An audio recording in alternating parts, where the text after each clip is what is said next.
Muy bien, hermanos, nuevamente, buenos días. Hermanos, vamos en nuestras Biblias a Romanos capítulo 13, versículo 8 al 10. Romanos capítulo 13, versículo 8 al 10. Leamos lo que dice la bendita palabra del Señor. No debáis, versículo 8, no debáis nada a nadie, sino el amaros unos a otros, porque el que ama al prójimo ha cumplido la ley. Porque no adulterarás, no matarás, no hurtarás, no dirás falso testimonio, no codiciarás, y cualquier otro mandamiento en esta sentencia se resume. 2 puntos. ¿Qué dice? Amarás a tu prójimo como a ti mismo. El amor no hace mal al prójimo, así que el cumplimiento de la ley es el amor. Amén. Con el propósito de entender lo que este texto dice, quiero que recordemos rápidamente, toda la iglesia recuerde rápidamente, que a partir del capítulo 12, Pablo está dando exhortaciones prácticas para cómo vivir a la luz de la doctrina. Si ustedes lo piensan bien, la primera exhortación es consagrarse a Cristo, Romanos capítulo 12, versículo 1 y 2. Pero a partir del versículo 3 en adelante, todas las exhortaciones tienen que ver en la forma en la que nosotros nos relacionamos con los demás. De eso se ha tratado todos estos sermones. ¿Cómo relacionarme con los demás? El último sermón de Romanos que se predicó aquí, ¿cuál fue? El del versículo 1 hasta el versículo 7. ¿Y cuál era el tema que se trataba allí? ¿Cómo relacionarme correctamente con quién? Con las autoridades civiles. Ahora, en el texto que acabamos de leer, probablemente alguno ya haya dicho, pastor, yo encuentro algunas similitudes entre este versículo 8, 9 y 10 con un texto que ya aquí se predicó, que estaba en el capítulo 12, en el versículo 9. Den una hojedita atrás, en Romanos capítulo 12, versículo 9, para que miren las similitudes que hay entre los textos. Dice Romanos 12, 9. El amor sea sin fingimiento, aborreced lo malo, seguid lo bueno, amados los unos a los otros con amor fraternal, en cuanto a honra, prefiriéndoos los unos a los otros, en lo que requiere diligencia, no perezosos, fervientes en espíritu, sirviendo al Señor, gozosos en la esperanza, sufridos en la tribulación, constantes en la oración, compartiendo para las necesidades de quienes. Aquí este es un punto importante. De los santos, practicando la hospitalidad. ¿Hay similitudes con el texto que hemos leído hoy? Desde luego, está hablando del amor, pero noten que aquí esa relación que Pablo está describiendo de un amor profundo es una relación de creyentes ¿con quién? Con creyentes. El texto finaliza diciendo, compartiendo para las necesidades de los santos. Es decir, la referencia del capítulo 12 es una referencia a la forma en la que los cristianos, los creyentes, nos amamos. Recordemos las palabras de Tertuliano, quien dijo en el siglo II, hablando del cariño y del gran amor que los cristianos se profesaban entre sí y de cómo el mundo pagano quedaba atónito al observar el amor que los creyentes se profesaban, dijo Tertuliano lo siguiente: ellos dicen, mirad cómo se aman, mientras ellos solo se odian entre sí. Ellos dicen, mirad cómo están dispuestos a morir el uno por el otro, mientras ellos más bien están dispuestos a matarse los unos a los otros. El amor del que se habla en este texto del capítulo 12 es ese amor ágape, es ese amor que fuerza la voluntad y que determina al individuo a amar a su hermano en la fe. Ahora bien, el capítulo 13 que estamos leyendo hoy, versículo 8, 9 y 10, nos presenta una exhortación similar, porque ¿a qué se nos está mandando allí? A amarnos. Pero escúcheme en esto, hermanos. Podría decirse que los versículos 8, 9 y 10 del capítulo 13 lo que están haciendo es expandir el alcance del mandamiento que se dio en el capítulo 12. En otras palabras, a lo que se nos manda en este texto, en nuestro texto de estudio, es a que amemos con determinación a todos los hombres. A lo que se nos manda aquí en este texto que acabamos de leer, es a que realicemos un profundo ejercicio en nuestra voluntad para amar a todos los hombres, incluyendo a aquellos que no son de nuestro agrado o que son nuestros enemigos. Pero hermanos, antes de desarrollar el tema del texto, quiero que piensen en algo. Pablo ya nos había mandado a amar a los hermanos. Ahora, si ustedes lo piensan bien, Pablo nos mandó a amar a los enemigos cuando tocó el tema de bendecid a los que os maldicen. Y aquí ahora nuevamente está tocando el tema de amen a todos los hombres. ¿Por qué esto se está repitiendo una y otra vez y otra vez y otra vez? Bueno, mis hermanos, por una sencilla razón. Porque Dios en su esencia, mis hermanos, Él es amor. Escúcheme en esto, Dios no puede amar simplemente. Dios no puede hacer eso. ¿Por qué? Porque Dios es amor. Dios no ama, Dios es amor. El amor es la esencia del ser de Dios. Él es todo lo que es Él. Son sus atributos. Así que Dios no puede simplemente amar, porque Él es amor. Y lo que el texto nos enseña es que Dios manda a que su pueblo conozca a Dios y entonces refleje las perfecciones comunicables de Dios a todos los hombres. Nosotros las reflejamos en formas de afectos o pasiones, pero que comuniquemos este amor de Dios a todos los hombres de manera tal que Dios sea exaltado. Así que en síntesis, a lo que se nos está mandando en este texto es a que tú y yo, creyente, seamos un ejemplo vivo del amor divino en medio del pueblo cristiano y en medio de aquellos que no lo son. La reiteración del mandato, mis hermanos, es notable. Debemos profesarnos un profundo amor entre los hermanos, pero también debemos profesarles un profundo amor a aquellos que no son nuestros hermanos en la fe. Cuando nosotros amamos aún a los incrédulos, ¿qué estamos haciendo? Si esto es un mandamiento y nosotros estamos escuchando el mandamiento y lo estamos obedeciendo, lo que estamos haciendo es justamente eso, obedecer a Dios. Y ya lo veremos en un momento. El corazón de la ley es el amor. Pero, hermanos, a fin de desarrollar este tema del amor cristiano y de su amplitud aún a los que no son cristianos, el apóstol Pablo desarrollará el argumento de que la ley tiene su cumplimiento pleno en el amor. En otras palabras, lo que Pablo dice es que cuando el creyente ama a quienes le rodean, el creyente está dando una muestra visible de que él, como creyente, realmente ama a Dios. ¿Me hago entender? Cuando yo amo a las personas que me rodean, estoy dando una evidencia de que yo realmente amo a Dios. No podría amarlos si yo no amara a Dios. Ahora, la razón por la que yo amo a Dios, ¿cuál es? Porque yo soy muy capaz, un ser muy dotado para amar a los demás.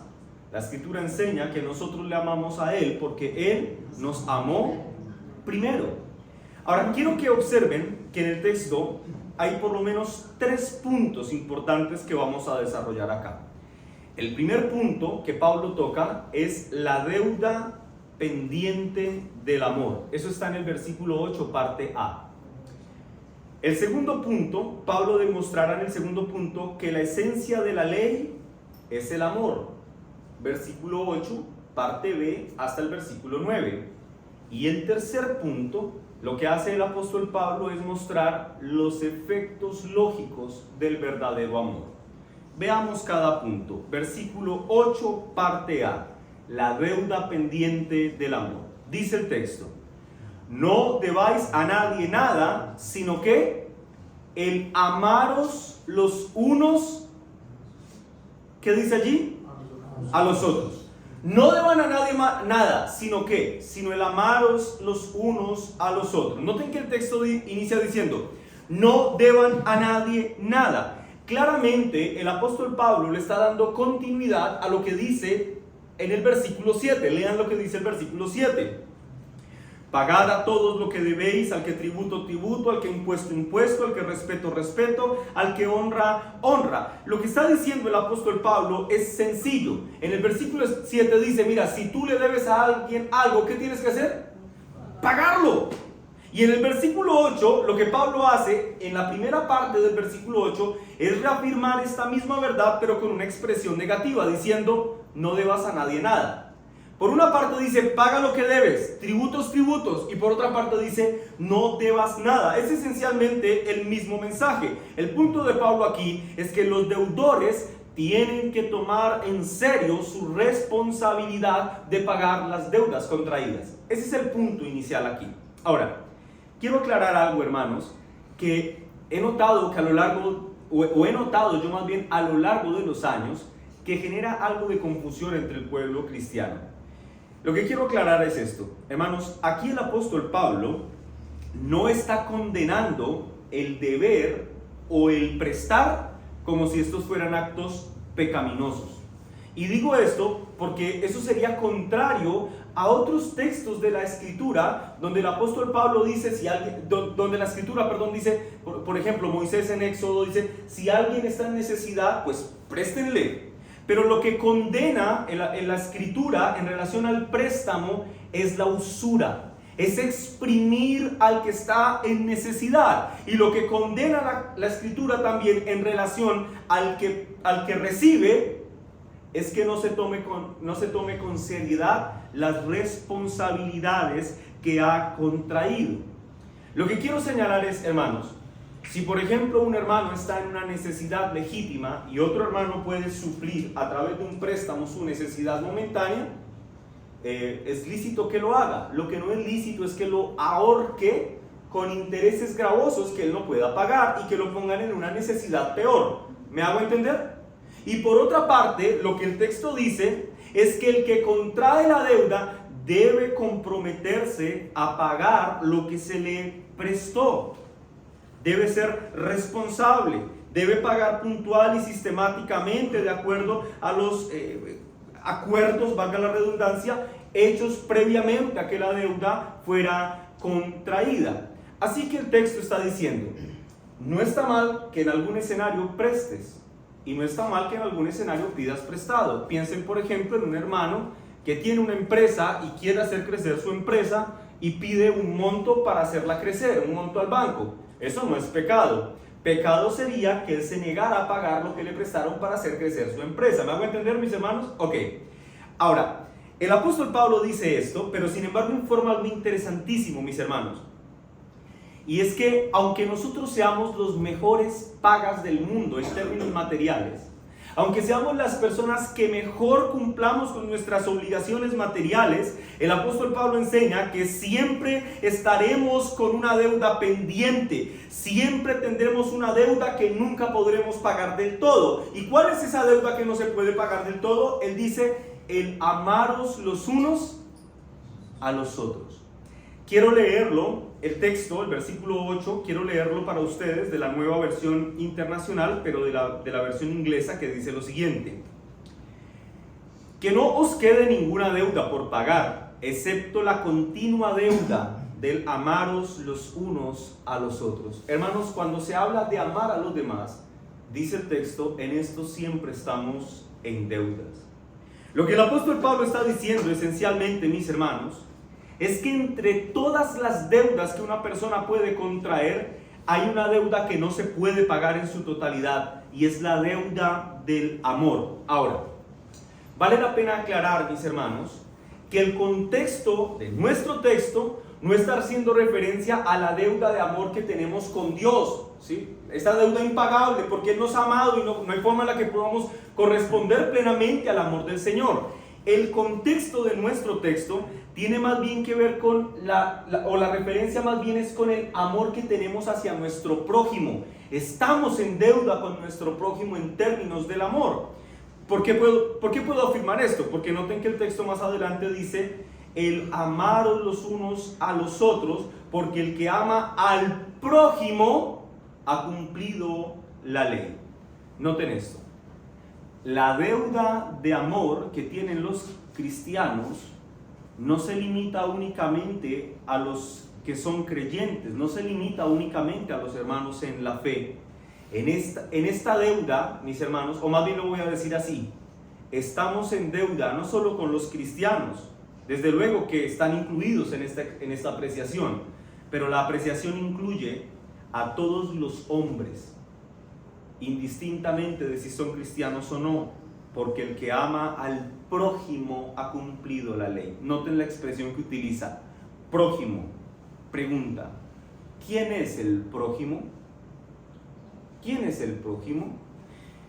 Yo pienso que la mejor forma de responder esta pregunta, la mejor fuente de respuesta se encuentra en las Escrituras, cuando al Señor Jesús, un experto de la ley, le preguntó, dime quién es el prójimo. Esto está en Lucas 10, 25 al 37, en lo que se conoce como la parábola del buen samaritano. ¿La han leído alguna vez, hermanos?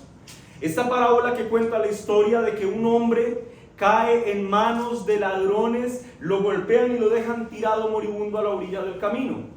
Luego dice que pasa un sacerdote, es indiferente y sigue su camino. Luego pasa un levita, noten, sacerdote, levita, cumplían un rol oficial dentro de la comunidad judía, y ven a su coterráneo allí herido. También el que está herido es un judío, y lo ven herido, ¿y qué hace el levita? También sigue su camino. Pero posteriormente aparece un hombre de Samaria que tenía diferencias ideológicas con los judíos, pero a pesar de las diferencias ideológicas, él se detiene, lo pone sobre sus hombros, lo limpia sus heridas, luego lo monta en el lomo de su caballo, lo lleva hasta un lugar de hospedaje y paga todo lo que este hombre termina por consumir en este lugar.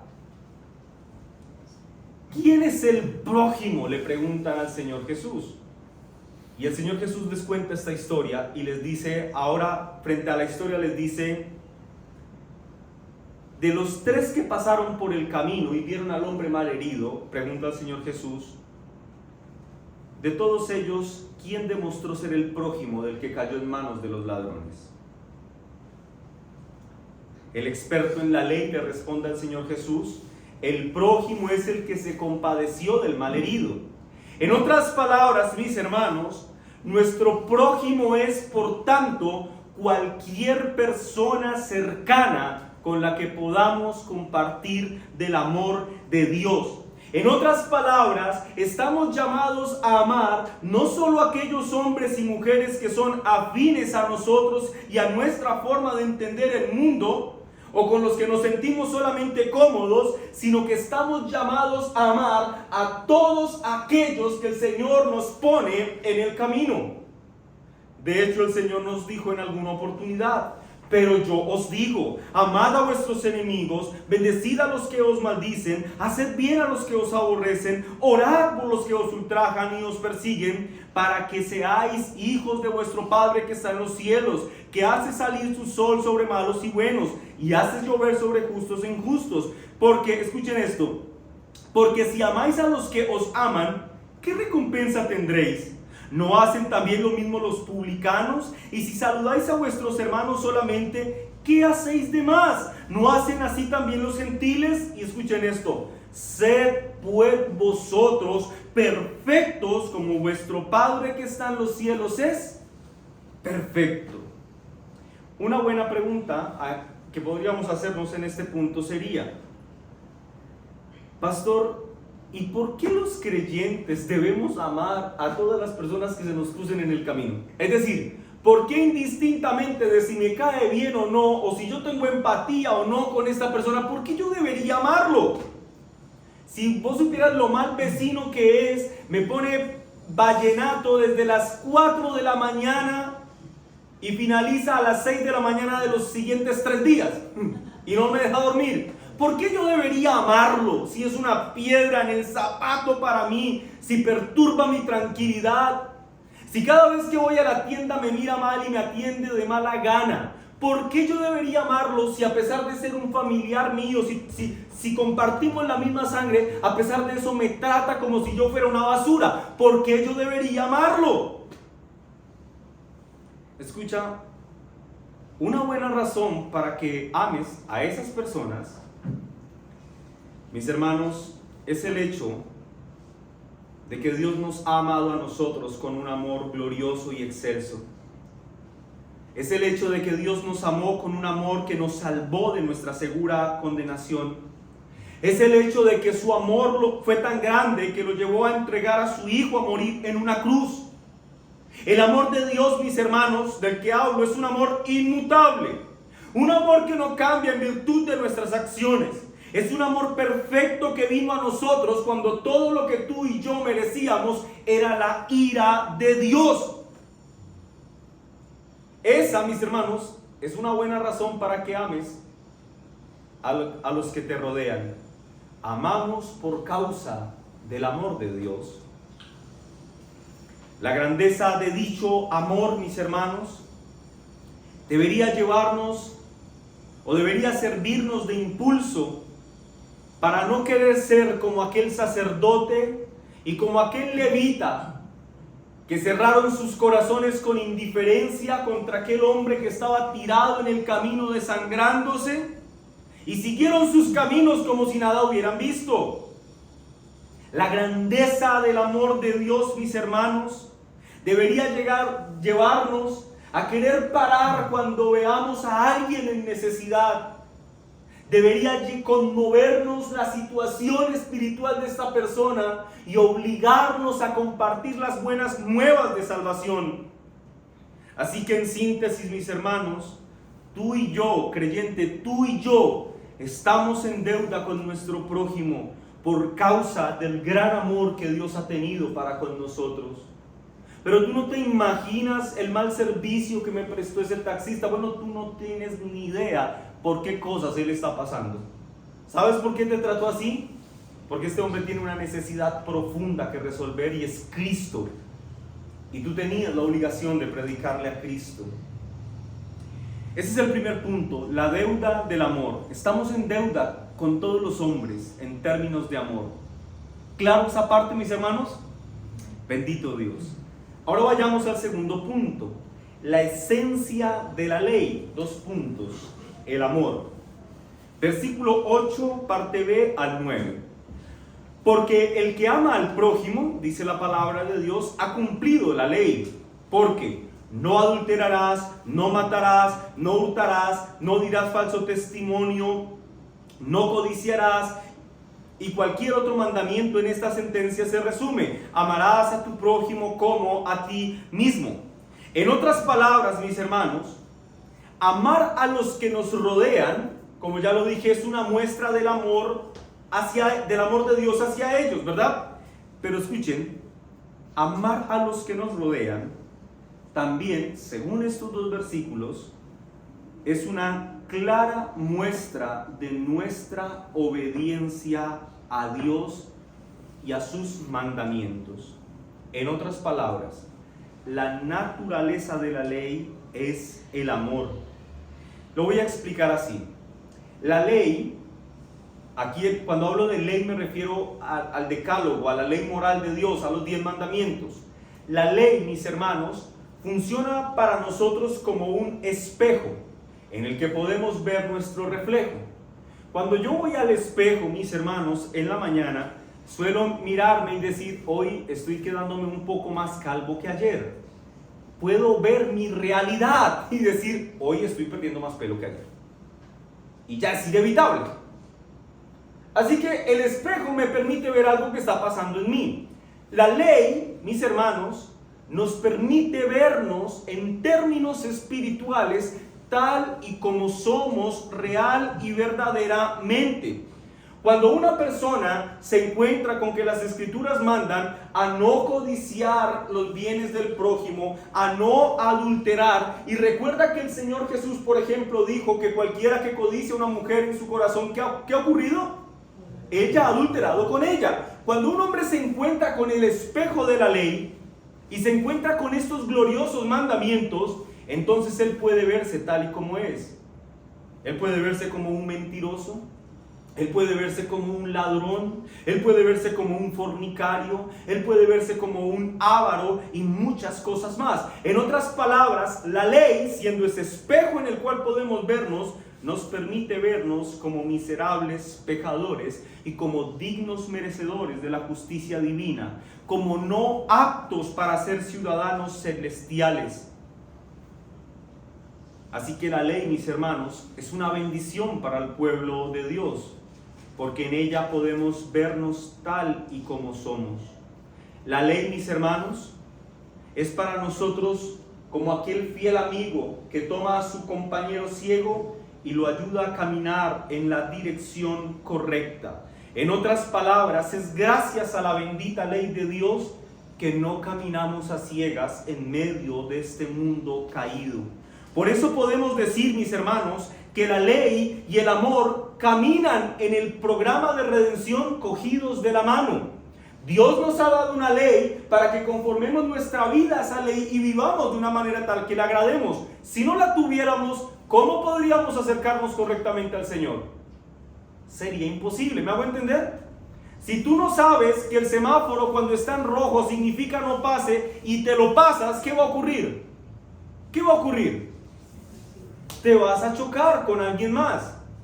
Bueno, la ley nos dice, mira, ese semáforo en rojo significa que no pases. Y entonces tú paras y ves cómo los otros carros pasan a toda velocidad. ¿Ves que es una muestra de amor? Te advirtió de lo que podía pasar. Tristemente, mis hermanos, para muchos hoy en día la ley es una carga pesada que limita la libertad de los hombres. Muchos ven a la ley moral de Dios como un grillete pesado que se pone al esclavo en las piernas para limitar o restringir su movilidad. Pero mis hermanos, lejos de ser tal aberración, la ley para el cristiano es una manifestación del amor de Dios y de la verdadera libertad. Podríamos decir, mis hermanos, que la ley, siendo una expresión del amor de Dios, la ley en síntesis, mis hermanos, es el bienestar de Dios para su pueblo. Es a través de la ley que Dios nos dice cómo vivir para su gloria. Martin Lloyd-Jones dice, esencialmente la ley es una ley de amor, así que el que ama a su prójimo como a sí mismo ha cumplido la ley en su esencia. El apóstol Pablo, escribiendo a los Gálatas, en el capítulo 5, versículo 14, dice, porque toda la ley en esta sola palabra se cumple: amarás a tu prójimo como a ti mismo. Es decir, mis hermanos, que quien ama a su prójimo cumple con la intención, el propósito y la meta de la ley. ¿Me hago entender? Quien ama a su prójimo está siendo obediente a Dios y cumple con el propósito, la intención y la meta de la ley. Ahora, quiero resaltar algo. Noten que en el versículo 9, leámoslo, dice, porque no adulterarás, no matarás, no hurtarás, no dirás falso testimonio, no codiciarás. ¿En dónde se encuentra eso? Pues en la ley moral de Dios, pero particularmente es una referencia a la segunda tabla de la ley moral de Dios. ¿Recuerdan que los 10 mandamientos fueron dados en 2 tablas de piedra? Bueno, aquí hace referencia a la segunda tabla que tiene que ver con los deberes del cristiano en relación a las otras personas. Sin embargo, aunque no se mencionan todos los mandamientos, el apóstol Pablo utiliza la expresión, agrega la expresión y cualquier otro mandamiento para hacer referencia a que aquí está hablando de la totalidad de la ley moral de Dios en relación a amar al prójimo. Lo voy a explicar así. Podríamos decir que la expresión amar a tu prójimo como a ti mismo, dicha en relación a los 10 mandamientos, significa lo siguiente: que debo amar a mi prójimo tanto como para no codiciar a su esposa. ¿Me hago entender? Lo que quiere decir el texto es que yo debo amar tanto a mi prójimo como para no desear verlo muerto o querer matarlo o estar furioso con él, sino más bien para ayudarlo a que su vida se preserve y que esté bien, que tenga buena vida. A lo que se refiere el texto es a que debo amar tanto a mi prójimo que nunca, bajo ninguna circunstancia, debería robarle nada, sino más bien esforzarme por proteger sus posesiones. Debo amar a mi prójimo tanto que como resultado de ese amor no debo codiciar nada que le pertenezca a él. Más bien, debo estar muy contento porque esas cosas son de su posesión. ¿Lo entienden, mis hermanos? Pero Pablo agrega algo adicional. Ámalo conforme a la ley moral, pero agrega esto: ámalo como a ti mismo. Y escuchen esto, hermanos. Amarnos a nosotros mismos es una cosa muy fácil. Es más, el problema de la humanidad se resume en que nos amamos mucho. Por eso ese concepto dizque de... Cuando dicen que una persona tiene muy poca autoestima y que por cuenta de su baja autoestima está deprimido, es completamente falso. No tiene ningún rigor técnico. No puede estar deprimido porque tiene baja autoestima. Está deprimido más bien porque piensa de sí de una forma muy elevada y nadie suple sus expectativas personales y entonces se deprime. Hermano, la baja autoestima no existe. Quizá ahí es más bien un exceso de amor propio. Ese es el problema de la humanidad. Miren, todos nosotros nos conocemos muy bien y sabemos cuáles son nuestras virtudes y nuestros defectos. Y si yo le dijera, hermano, levante su mano y dígame cuál es su peor defecto, probablemente nadie diría nada porque sus peores defectos son terribles. Igual, yo tampoco lo diría. Nuestros peores defectos son terribles, pero escúcheme, aún así nos queremos mucho. A pesar de todos nuestros defectos, nos queremos mucho. Es que amarnos a nosotros, mis hermanos, no es tarea difícil. Y Pablo dice, amen a todos los hombres como ustedes mismos. En otras palabras, debemos amar a nuestro prójimo aun cuando en ellos existan cosas que no nos gusten. Debemos amar al prójimo aún a pesar de las faltas del prójimo. Debemos amar a nuestro prójimo aún cuando un sábado a las 11:50 de la noche puso a vibrar los vidrios de mi casa con su equipo a todo volumen. Allí debo también amar a mi prójimo. Ahora, noten que estos mandamientos de amar al prójimo surgen de un lugar, de la ley moral de Dios. La ley moral de Dios, escúchenme hermanos, obliga a todos los hombres. Voy a poner un ejemplo. ¿Cuál es el cuarto mandamiento? Observar el día de reposo, es decir, este día, el día del Señor. ¿Eso a quién obliga? ¿A solo los creyentes o a los incrédulos? A todos los hombres, porque la ley moral de Dios es transversal a toda la humanidad. Por tanto, cuando un incrédulo no observa el día de reposo, está pecando contra el cuarto mandamiento, ¿verdad? Igual un creyente, si no lo hiciera, pues está pecando contra el cuarto mandamiento. Lo que quiero señalar es que aquí se obliga a todos los hombres. Pero, escuchen, ¿quiénes pueden observar, no de forma perfecta, pero quiénes pueden observar la ley moral de Dios de manera tal que Dios se agrade de su obediencia? ¿Quiénes? Los cristianos. ¿Y por qué lo pueden hacer? Porque el Espíritu Santo de Dios mora en ellos y los capacita para observar la ley moral y vivir, conformar su vida de acuerdo a ellos. Escúchenme, lo que quiero señalar es esto, mis hermanos. Amar al prójimo como a ti mismo nos mete en la misma bolsa a todos los cristianos. Es decir, este es un mandamiento que se nos manda a todos nosotros. Si tú eres un cristiano, tú estás en una deuda constante de amor con tu vecino. En otras palabras, lo que quiero resaltar, hermano, es que solo los creyentes somos capaces de amar al prójimo como se nos manda, ya que solo los creyentes hemos sido beneficiarios del amor divino. ¿Me hago entender? Recuerda esto. Un día fuimos pecadores dignos, merecedores de la ira de Dios. Y eso fue así hasta que por gracia un día el Señor salió a nuestro encuentro y nos hizo receptores de su gracia divina y de su amor. Nosotros no tenemos problema con admitir que todo lo que merecíamos en aquel momento era la ira de Dios, pero por cuenta de su misericordia y de su compasión, no nos juzgó con su estricta justicia, sino que nos dio todo lo contrario, nos dio su amor. Esa es nuestra condición hoy, beneficiarios del amor de Dios. Por cuanto hemos puesto nuestra confianza en Cristo, entonces estamos reconciliados con el Padre. Pero escúchame muy bien esto, esa no es la situación de tu vecino. Tu vecino incrédulo está en rebeldía contra Dios. Tu vecino incrédulo tiene el puño levantado contra el cielo.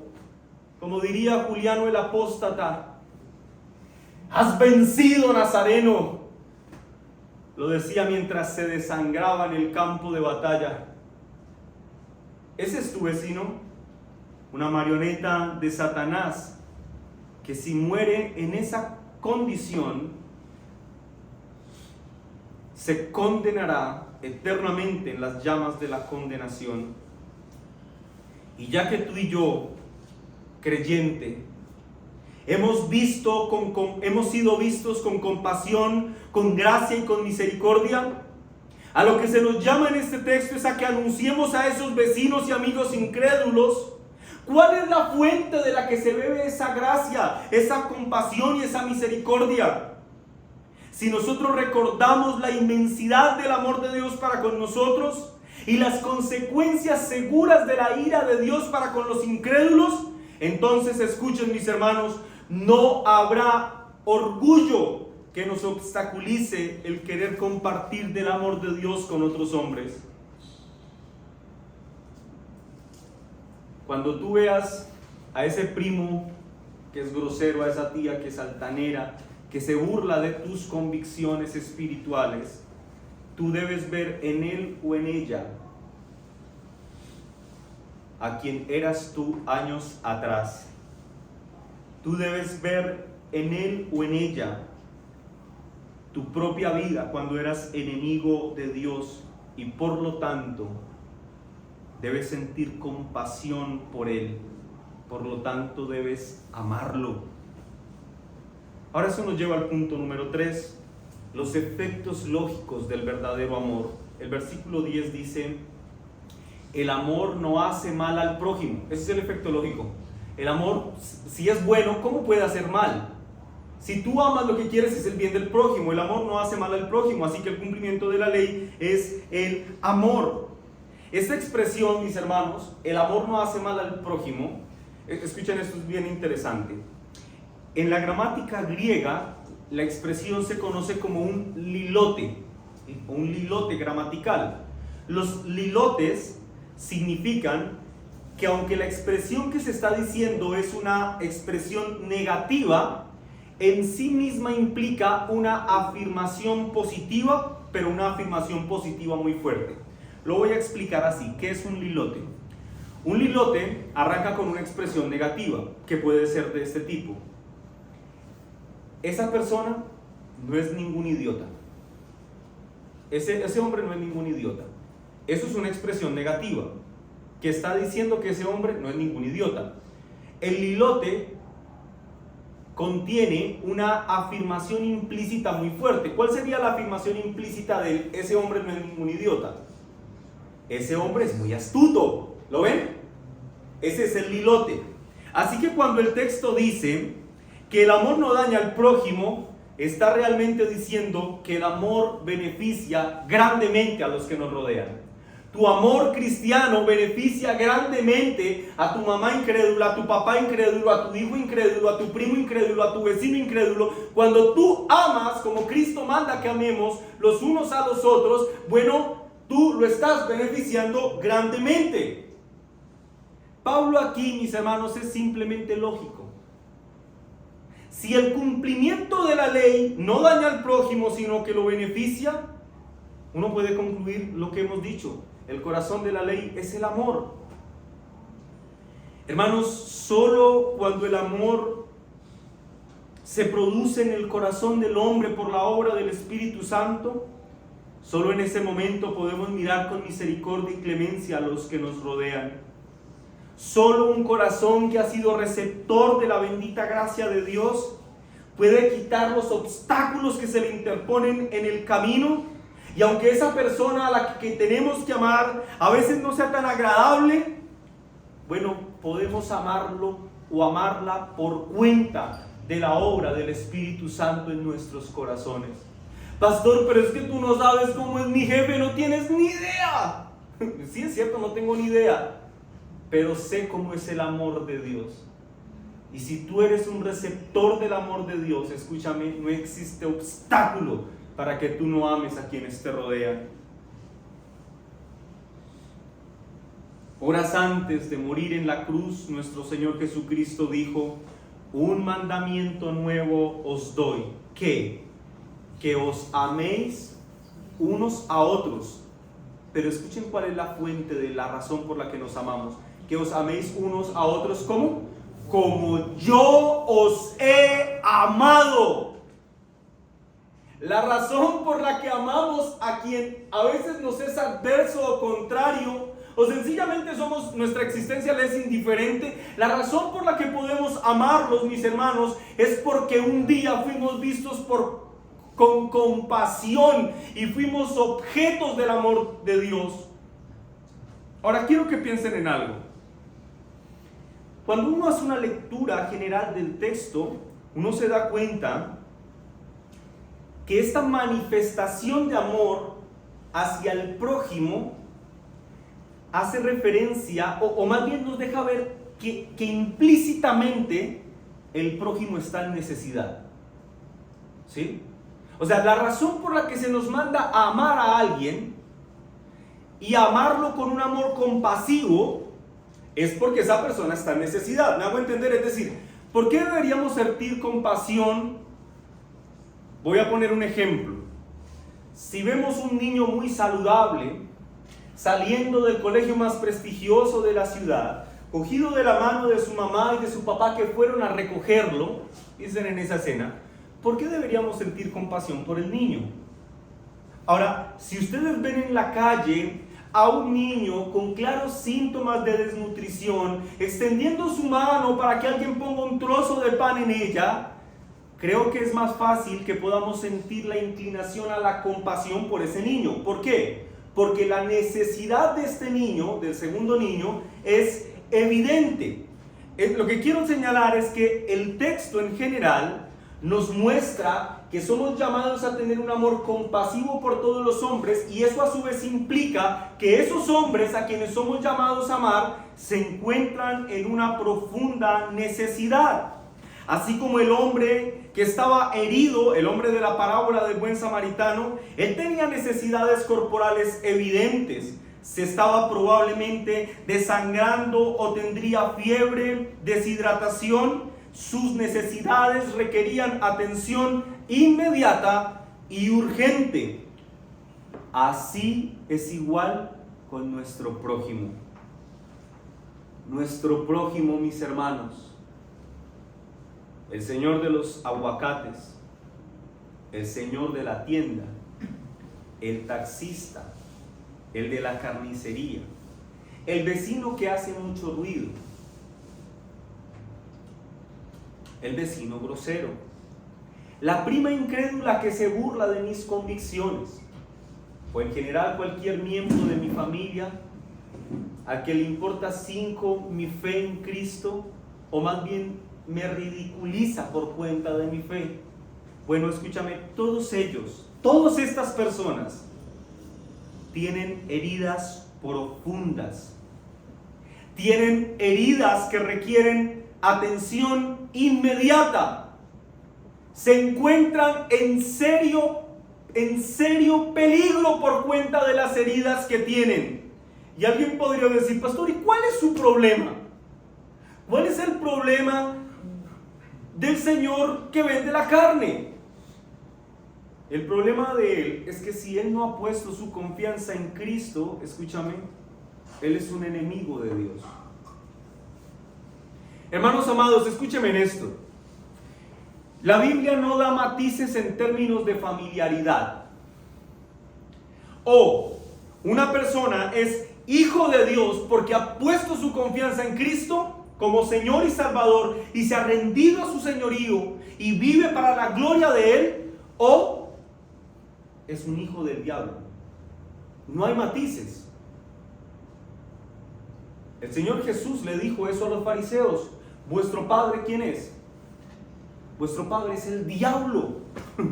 Hermanos, no hay matices. O se está en un lugar o se está en el otro. O eres un hijo del diablo y tu familiaridad es con él, o eres un hijo de Dios. No hay un lugar intermedio. O sea, nadie puede decir, mira, yo estoy como huérfano espiritualmente hablando. No existe. No, mira, yo no he tomado ninguna decisión de si creer bien en Cristo. Estoy tomándome mi tiempo para saber qué debo hacerlo. Mentira, tú ya tomaste una decisión. Si tu decisión no es Cristo, necesariamente es contraria a Cristo. Necesariamente es contraria a Él. Así que, ¿cuál es el problema de tu prójimo que no ha creído en el Señor? ¿Cuál es su problema del prójimo incrédulo? Que está en enemistad con Dios, que es enemigo de Dios.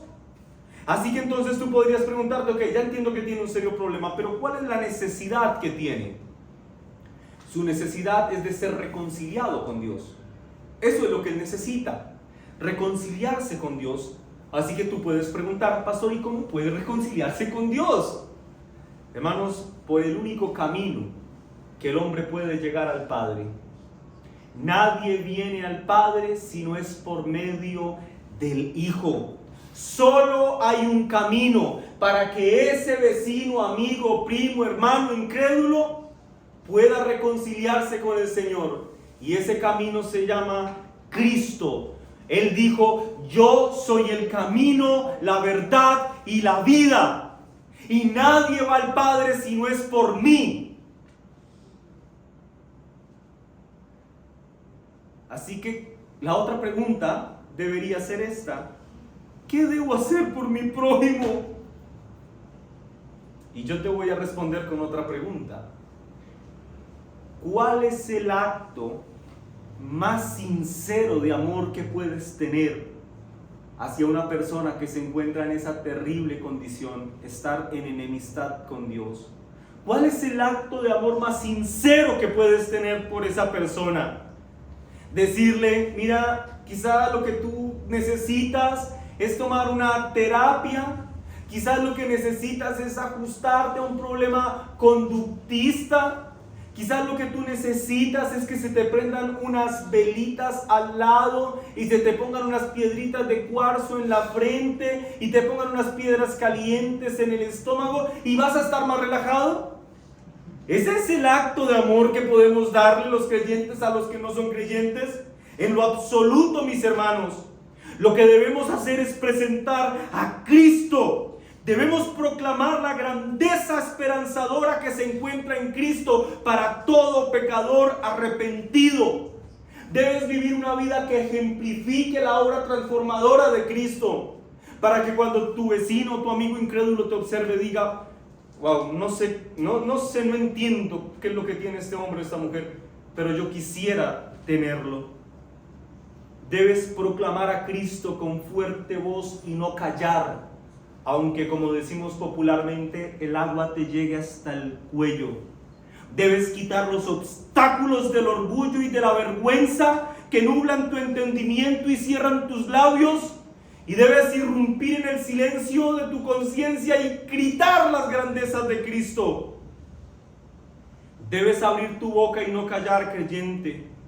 Escúchame esto que te voy a decir. Debes arrepentirte del pecado de callar. Debes no pecar más contra el Señor al frenar tus palabras y no proclamar la gloria salvadora de Cristo. Debes abrir tu boca y con fuerte voz gritar a hombres y mujeres: estén listos, aquí viene el esposo, salid a recibirle. Debes gritar con voz fuerte: velen y oren, porque la hora se acerca, la hora en la que el Hijo del Hombre vendrá a juzgar a vivos y a muertos. Escúchame, abre tu boca y dile a tu vecino, a tus compañeros de trabajo, a tus compañeros de universidad, jóvenes, a los que te cruzas por la providencia de Dios todas las mañanas cuando vas a comprar el pan, o los que vivimos en la unidad que nos los cruzamos siempre en el ascensor. Diles a ellos que hay una esperanza segura en Cristo. Diles a ellos que sí hay un remedio definitivo para la depresión y para la ansiedad y para el desánimo. Diles a ellos que ese remedio se encuentra en una persona que es Cristo, nuestro bendito Salvador. Y alguien puede decir: pastor, es que yo soy ese hombre y esa mujer que necesita ese remedio, que necesita esa ayuda. Yo soy ese prójimo. Yo soy aquel que está tirado en el camino con serias heridas internas. ¿Qué tienes por decirme a mí? Bueno, lo único que te puede sanar es lo que tengo por decirte. Y es que vengas a Cristo en arrepentimiento y fe. Ven. ¿Tienes hambre? Ven y come de Él. ¿Tienes sed? Ven y bebe de Él. Porque Él es el pan de vida eterna. Él es la fuente de vida eterna. Y la Escritura enseña que cualquiera que comiere y bebiere de Él nunca más tendrá hambre y nunca más tendrá sed. Así que si tú estás en este lugar sin Cristo, mi amigo, te suplico en esta mañana, te imploro que vengas en arrepentimiento y fe delante del Señor. Te suplico que no cierres tu corazón a la proclamación del Evangelio que acabas de escuchar. Y te animo a que con fervor busques de este bendito Salvador. Demos gracias al Señor por su palabra. Amén. Padre, en el nombre de Jesús te damos gracias. Señor, hemos escuchado tu palabra.